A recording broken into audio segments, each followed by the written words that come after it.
Hey, what's going on? Who that nation? It is yours truly, TJ Jones, your host of the State of the Saints podcast. And we have a special guest with us here on the State of the Saints podcast. You probably know his voice from WWL radio, especially reading the Sprite scoreboard after every Saints game.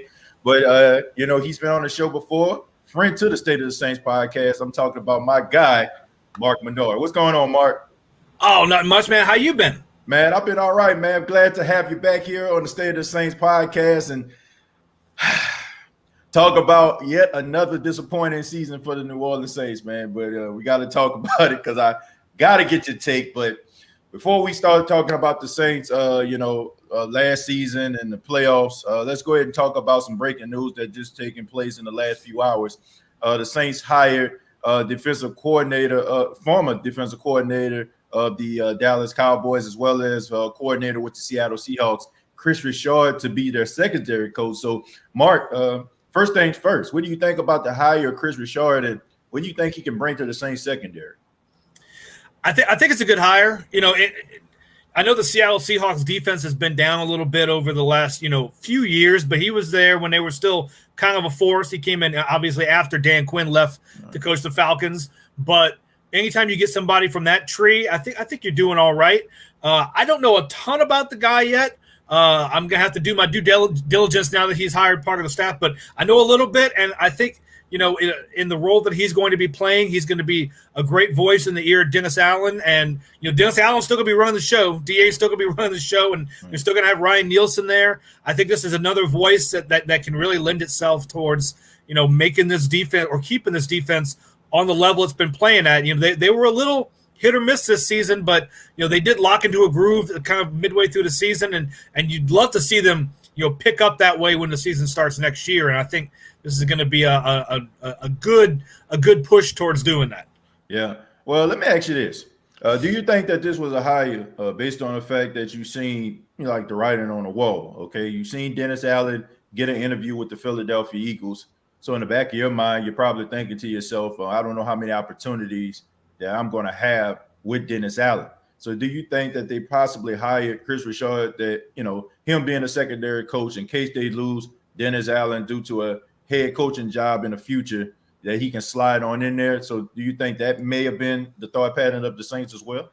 It might be. I think Ryan Nielsen is also going to be a strong contender for DC if Dennis Allen leaves. But the more guys you can have like that in the building, the better it is, because competition always breeds success.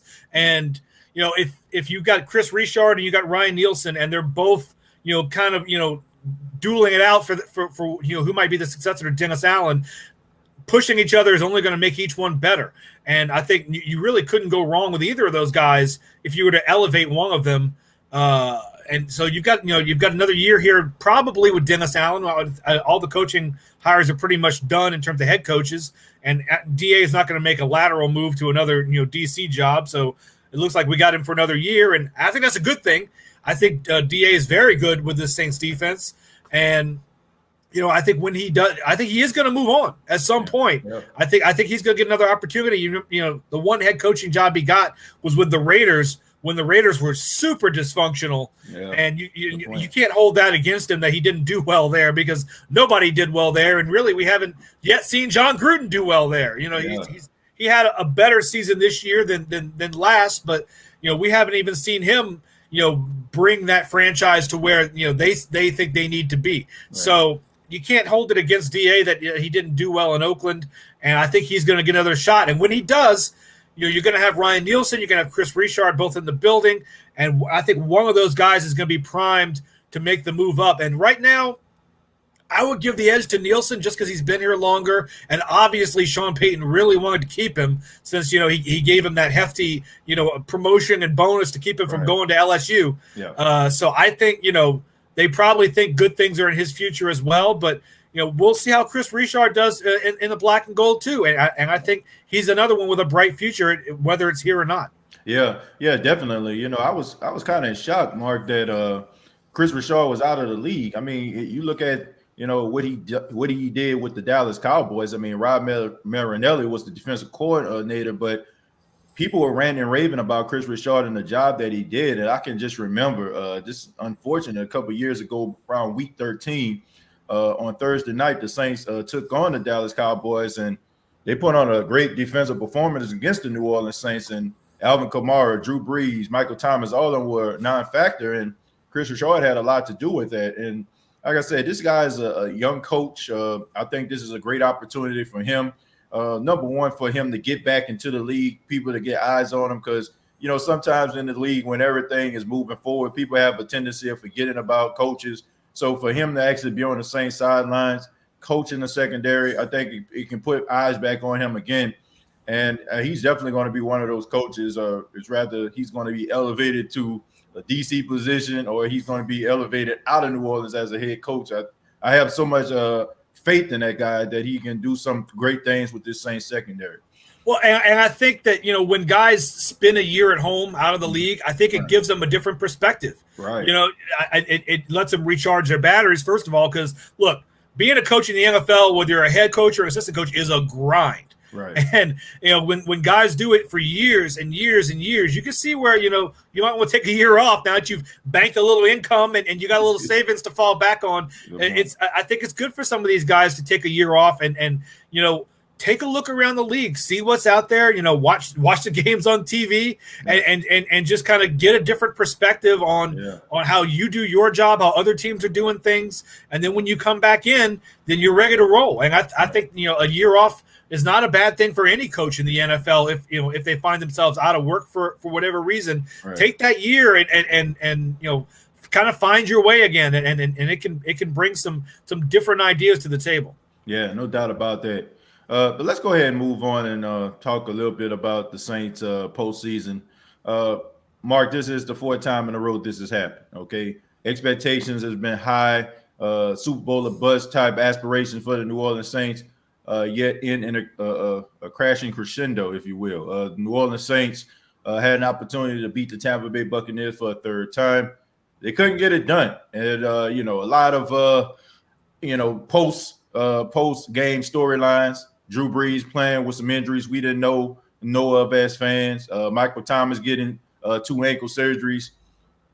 What's going on, Mark? Why is it this team year after year for the past 4 seasons just can't seem to get over that hump, in your opinion?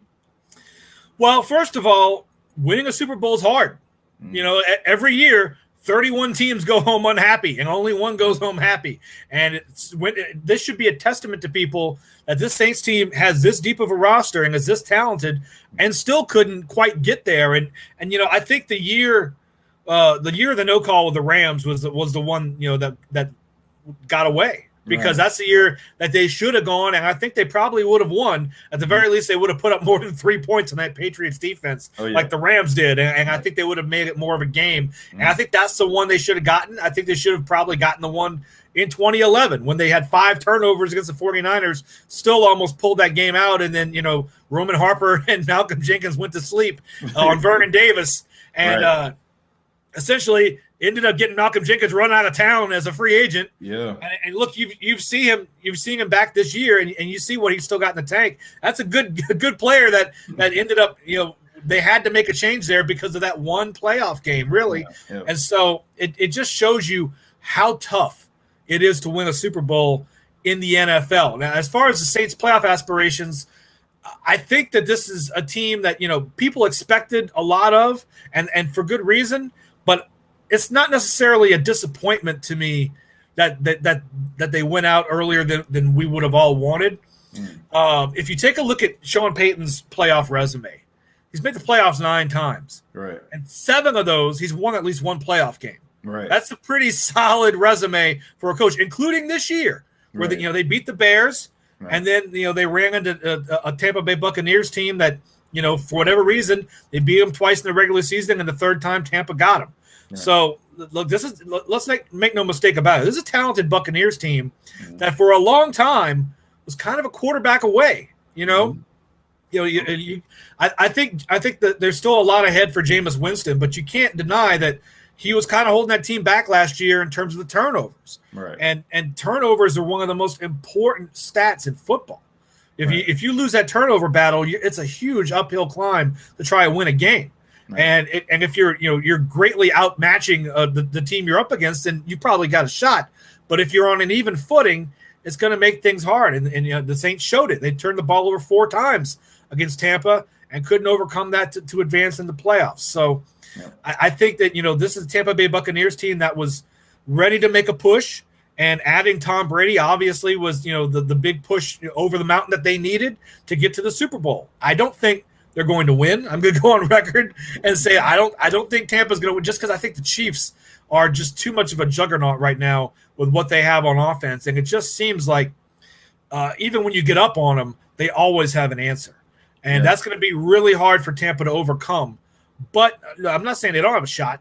I'm just saying I think that their run's going to end in the Super Bowl. But for them, that's a huge win to go from not having made the playoffs since 2007 to a Super Bowl appearance, which, by the way, second year in a row that we see something like that. The 49ers had made the playoffs since 2013 last year. Mm-hmm. They go all the way to the Super Bowl. Right. And so it's kind of the new expectation in the NFL is that you can turn it around that quickly, and Tampa Bay has. As far as the Saints, it's just it's one of those things where the injuries piled up on them on key people.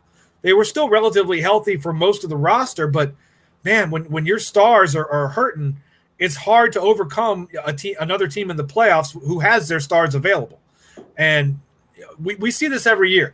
I remember years back, there was a year where Will Smith underperformed, and everybody dogged him all year long. And come to find out at the end of the year, he played with a sports hernia all year and had to get it fixed in the offseason. And it didn't come out in the season because Sean Payton doesn't talk about injuries, and it's just not how he rolls. And usually we don't find out things about these guys until well afterward. Last year with Alvin Kamara, it was obvious to me that he was hurt. Yeah. But, people dogging him all season. Why isn't Alvin Kamara performing? And it's like, why wouldn't he want to perform? It's basically a contract year. Why would he not be putting his best foot forward?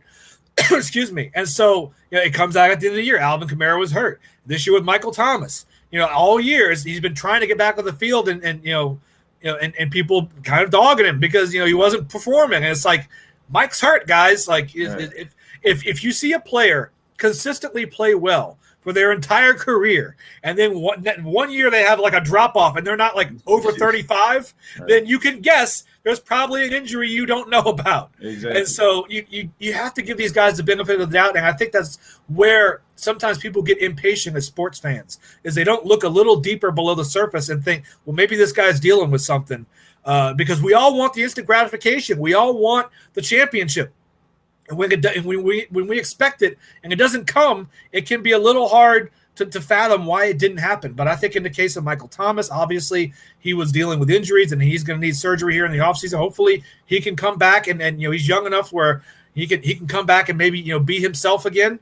And with Drew, we didn't know the extent of his injuries, but what we knew about was already pretty bad in terms of a collapsed lung and 11 broken ribs. Right. That's hard to breathe and sleep at night, much less play a game of football. So we knew he was dealing with some things, and to hear about the torn rotator cuff and hear about the other things he was dealing with after the fact, everything kind of makes sense in hindsight when you watch how he played. And I think that's why we saw the play from Jameis Winston in the playoff game where, the deep pass for the touchdown, Drew couldn't make that throw. It's obvious, knowing about the torn rotator cuff and the rib injuries and everything. That's not a throw he was going to be able to make in the playoffs. And Sean Payton did what needed to be done and put Jameis in the game to make that throw. And a lot of it makes sense now. So I think in terms of the Saints this season, they just had a couple of really injured stars who couldn't answer the bell for whatever reason and did all they could to try to help this team win. And in the end, what they were able to give us wasn't enough. And you also have to look at guys who underperformed, like Jared Cook, who I think his days in black and gold are finished. Yeah. I think they're probably going to move on from him this offseason. Mm-hmm. And for me, that's a guy that I've been really disappointed in, because I was very excited when they signed him as a free agent. The year before he came to the Saints, I actually had him on my fantasy team as a Raider. And so I knew what his tight end numbers were. Yeah. He was my starter week in and week out. And when we got him, it's like he's a little bit over 30, but I think he still got something in the tank. Excuse me. Obviously, he had a little bit of chemistry to build with Drew Brees, and that was hampered when Drew got the thumb injury last year. But we saw them mid-season start to really hook up. And then this season, when we thought that they'd pick up where they left off, it just didn't. And, we also saw him, become a little turnover prone. And that really, that fumble in the playoff game, I think is what turned the tide for the Saints. Yeah. I think once that fumble happened, the momentum was in their favor, and then it wasn't, and then they couldn't get it back. Yeah. Are the Saints the most underachieving team in NFL history, Mark? I guess it depends on what your criteria are. I look at 4 Buffalo Bills teams in a row that went to the Super Bowl and didn't win one. Mm-hmm. That's rough. I look at 4 Minnesota Vikings teams in the 70s that went to the Super Bowl and didn't win one. That's rough. If you take a look at the Saints didn't get to a Super Bowl, maybe under those criteria, yeah. But I would also take a look at the Vikings teams with Chris Carter and Randy Moss and Dante Culpepper. That team probably should have made a Super Bowl appearance and didn't. So I don't know if I would. It's hard to say of all time for anything, but I think for Saints fans. Certainly, this stretch of the Saints franchise is probably the most underwhelming in terms of you thought you had a real shot, and all it ended up with was one NFC Championship game appearance in those Super Bowls. So I think for Saints fans, yeah, you might say this is the most disappointing stretch, but for me, I still say that 2011 year when they set all those records on offense and didn't make it to the NFC title game. Where, they probably would have won the NFC title game if they had just gotten past the 49ers because they would have hosted, they would have drawn a wild card Giants team at home. Yeah. And to me was still the most disappointing season in terms of what the Saints put on the field. Right. I would say the most disappointing was 2018 with the no call because that one it just felt like it was stolen. Yeah. And that's really hard to deal with. That's the only year that I can remember where I actually didn't watch the Super Bowl. Yeah. I didn't either. I never saw the Super Bowl. I joined in with the calls of everybody here in New Orleans that said boycott. I was like, you know what? I'm in. I'm boycott. I'm taking my Sunday back. We're gonna go do stuff as a family and have some fun and not even worry about the fact that there's a football game on. And so it didn't seem like we were the only ones that boycotted. I mean, Saints fans and the offense of both teams seemed to boycott that game. So. It wasn't very good from what I heard because I never saw it. That's one of the Super Bowls that I can remember in my lifetime that I just never watched. I think from probably the age of 6 to current, I can just remember laying my eyes on at least one of those Super Bowls. Up to the age of 34 where I am now. But I never seen that Super Bowl. Never had an interest either. So. I'm not going to watch it. It's dead to me. The Super Bowl didn't happen that year. Yeah, but I mean, Mark, look, 49 wins, in over the past 4 seasons. I mean, that's the NFL record, for a team that never reached the Super Bowl. I mean, it's unfortunate, but I mean, you made a very interesting point. I mean, you got to give some credit here. The disappointments the Saints have had over the last 4 seasons, and for them to bounce back, and go to the postseason each and every time when other teams probably would have folded like a cheap tent. I mean, you got to give them credit there. But finally, Mark, I want to ask you about the quarterback situation. This has become absolutely hilarious to me. People are talking about the Saints possibly trying to acquire Deshaun Watson, but if you realize what Houston is asking for, I mean, the most logical Saints fan would be like, nah. Okay, but the Saints seems like they're going to have to find a successor to Drew Brees. Drew Brees hasn't made an official press conference yet. I feel like it's coming pretty soon. I think he's just trying to give the NFL their moment before he announces it. But the Saints moving forward with their succession plan with that may involve Taysom Hill or even Jameis Winston. What do you think the Saints need to do? Going forward, should they keep Jameis Winston, who is right now a free agent? Should they try to go with Taysom Hill, or should they, try to get maybe a rookie quarterback that everybody has been talking about in the Who Dat Nation, like a Mac Jones? Well, let's start with Taysom Hill. because he's the one we have the most information on. Right. Got to see him start 4 games this year because Drew Brees was hurt with the rib injury. We saw him play the Atlanta Falcons twice. Yeah. We saw him play a Denver Broncos team without a quarterback. Right. And we saw him lose to a Philadelphia Eagles team that was not very good. Mm-hmm. I think I've seen enough of Taysom Hill that I don't really trust him as a starter at this point. I think he's too turnover prone. I think, and what's the worst part about it is it's not even interceptions. He just fumbles too much. Right. And I think we've also seen when he's in the pocket, he doesn't throw with anticipation and he holds the ball too long. Yeah. And, at this point, with his age, I don't know how much of that's going to change. Right. It's not like he's a young, 23-year-old who you can mold. He kind of is who he is at this point. Right. And so I think in terms of Taysom Hill, I don't really trust him as the regular starter going forward. I trust him in the role he's had as a change of pace quarterback, which is kind of a new position Sean Payton has invented. You used to have change of pace running backs. Now you got change of pace quarterback in New Orleans. Right. I think Taysom Hill in short bursts is very effective. But I also think even that you're starting to telegraph, when he comes in the game, it's going to be a run. Mm-hmm. And if he's going to have to show me a lot in the passing game for me to be comfortable with him being a starting quarterback for a team that I think is still going to be at least a playoff contender. Right. In terms of Jameis Winston, all of that is right now up in the air because he's not under contract. Good point. So I wouldn't object to giving Jameis a shot at seeing what he could do.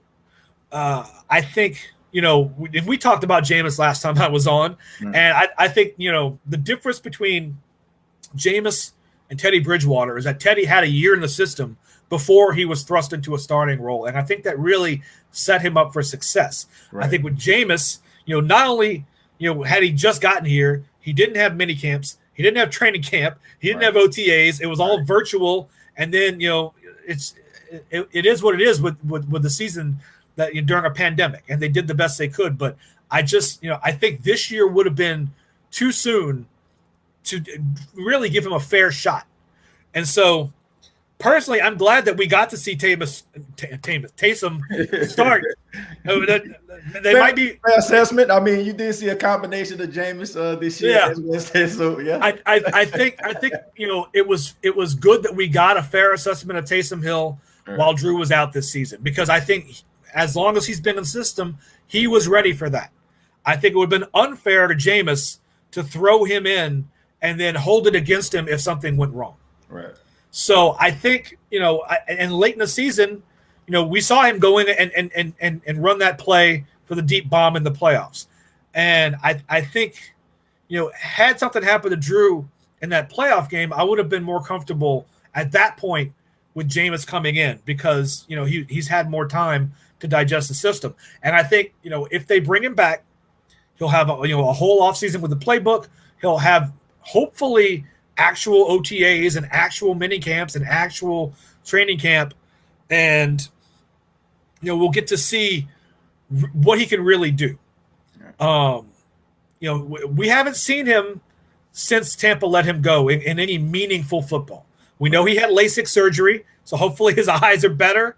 We know he's going to be in a different system from the Bruce Arians system, which, maximizes passes and kind of downplays turnovers and bad throws until it comes time to evaluate your quarterback and maybe give him a new contract. Right. Then it's like, it's a lot of turnovers there, Jameis. But we saw that, and we talked about this last time. We saw that out of Tom Brady early in the year. A lot of turnovers because that's how Arians' system works. And so in that respect, Jameis kind of wasn't given a fair shake in terms of the end of his career in Tampa. Now, could he be better in New Orleans? It's possible. We just don't know because we haven't seen him really run Sean Payton's system. I'd be willing to give him a shot. When it comes to Deshaun Watson, who wouldn't want Deshaun Watson? Yeah. If all things were equal and you said you could have Deshaun Watson or Jameis Winston, obviously Deshaun Watson would be the answer. But You're right. What they're going to ask for him would mortgage any team's future. Yep. And he's going to have to go to a team that's ready to contend for a Super Bowl right now. And in terms of whether that's the Saints or not, the offseason will tell us, because they have to get under the salary cap. And I don't think this is a deal where they're going to have to blow up the team and this is going to be, nothing but rookies and afterthoughts next season, other than like Alvin Kamara. It's not going to be like that. I've seen people say, with a very negative tone that, the Saints window is closed. I don't think it's going to be quite that bad. I think we're going to see some role players and some veterans that have been here a while. Maybe have to take a walk and find employment elsewhere just because we can't afford them as we try to get under the cap. But I think in terms of your key players, in terms of your starters, those guys are going to still be here, and it's going to be up to the Saints to rebuild that depth through undrafted free agents, through draft picks, through guys that they grab off of other teams' practice squads, or guys who show up in the offseason. They're gonna have to find those guys, and I think that they can find those guys. They've shown over and over again that they can find the diamond in the rough when it comes to guys who weren't drafted and just need a shot. Look at a guy like Carl Granderson. Yeah. Look at a guy like even going back to Pierre Thomas. Pierre Thomas came in as an undrafted rookie, and they had drafted a running back that year, and Antonio Pittman, who had been a college star. And when all was said and done, they cut Pittman and kept Pierre Thomas. Yep. Look at Marcus Colston, a 7th-round pick, who by the end of training camp, they were trading Dante Stallworth because Colston had come along so far, and they had found one. Yep. So I think that this is a regime that can find those guys, and that's what they're going to have to do. They're going to have to rebuild some of the depth on this roster. But in terms of guys like Alvin Kamara, Michael Thomas, Cam Jordan, Marshawn Lattimore, Ryan Ramczyk, I think they're going to hold on to all those guys, and it's not going to be the fire sale that some people think it's going to be. Because, look, the front office for the Saints always finds a way. Yep. Mickey Loomis finds a way. Kai Harley finds a way. And more often than not, they not only keep the guys they want, but manage to find some kind of room to go sign a couple guys they need. Yep. So I don't think it's doom and gloom for the Saints. I think obviously the biggest question they have to square away is at quarterback, and that's why we're talking about it.